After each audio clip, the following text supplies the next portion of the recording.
which is all coming from us a long time ago. Because those people down there, the Hopi and all of those people, a lot of those people down there, they were speaking an Aztec language. Their language comes from Aztec, and Aztec is coming from Nahuatl, and Nahuatl is coming from Olmec, who were also speaking that language, Nahuatl. So that Nahuatl language is coming from Olmec, but they spoke that language as well, because we are the forefathers. So they also spoke that language, right? And when they spoke that language, Hopi people that we see down in the Arizona and all of that, right? They were speaking Aztec as well. Okay?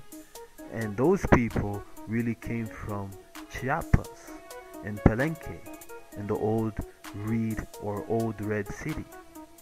They all come from that, and it goes back to their legends and their traditions where they came from. So they migrated down there because we were originally down there, and they worship us in the form of Kokopelli, who has what you call locks in his hair. And who wears locks today? Who does that? You know, that's a symbol of the original Moorish American over here. Okay, so we represent their God. They know that. But it's not usually promoted because, again, being usually promoted would prove and make their society that they form collapse even much more quicker, which that's not in their best interest. So they don't do that. Okay. So when we're talking about we are the Cana Israel, because we're talking about we are those people, the chosen people. Okay, rather it says that in the Bible, and now that symbolic metaphor that represents those Moorish Americans here, specifically of the North America, who is sitting on the throne of rulership. That North American so-called Negro, but realistically is a Moorish American. That man, that original man right there, that's what we're talking about.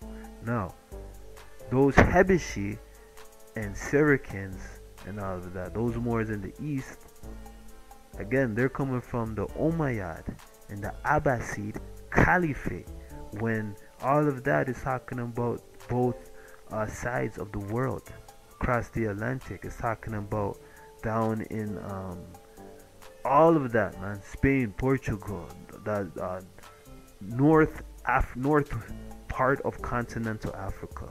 Okay, so talking about Tunis, Algeria, Morocco, Egypt, Turkey, Italy, all of that, Iraq, and so on and so forth. Iran, all of that was underneath Umayyad. Alright? And Umayyad was connected to the Maghrib. Okay?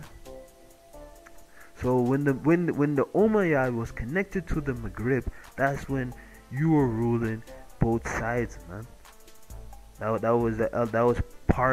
That's all another name for the Al Moroccan Empire that we are talking about, man. So I was talking about that. And then when the Umayyad collapsed, when they contracted, it went to the Abbasid Caliphate, and they were ruling Iraq.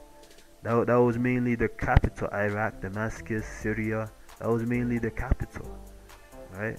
So when you're talking about that now, you're talking about the Hebeshi or the Habashi, those Moors, those so-called Ethiopian Moors, who are really Abyssinians.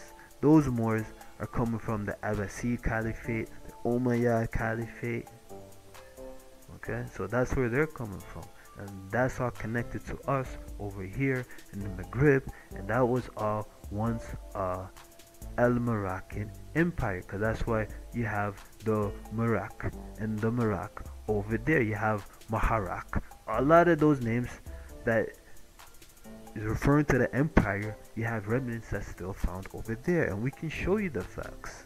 Okay, that's not a problem. But the thing that we are making an example is that that's all connected, and they were all connected with Ruth, the Ruti, because ancient Egypt was over here as well, not just over down there, and we were all connected.